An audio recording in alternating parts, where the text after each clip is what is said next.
भैये लगाओ फाइल चलाओ, ये फार्मूला चला रहा है सिविक सेंटर में। एक खुफिया ऑपरेशन से पकड़ लिया गया एक ऐसा ही पहिया जो लेता है 1000 रुपए, 2000 रुपए, नहीं बल्कि जेब देखकर माल लेता है। कराची में सिविक सेंटर सुरजानी की फाइलें चेक किया, वेरिफिकेशन के लगते हैं पैसे। दे दो ना, दे देंगे क्या भाई, दो ना। हमने लगाए खुफिया कैमरे और सोच लिया कि अब सब देखेंगे। एक शख्स को फाइल दी गई और क्लर्क माई खान के अभी लाए नहीं, मैं अभी चेक करके बताऊं सही है या गलत है।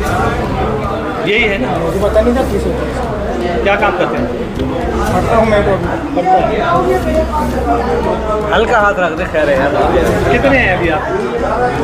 पैसे दिए हैं इस पे? नहीं ना, अभी बस पता करना है कि फाइल सही है नहीं। अभी कितने हैं? 2000 हैं?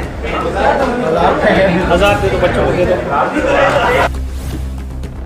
और क्लर्क माई खान को दिए गए पैसे। देखिए फिर क्या हुआ, ये जगह जगह ले रहा है पैसे।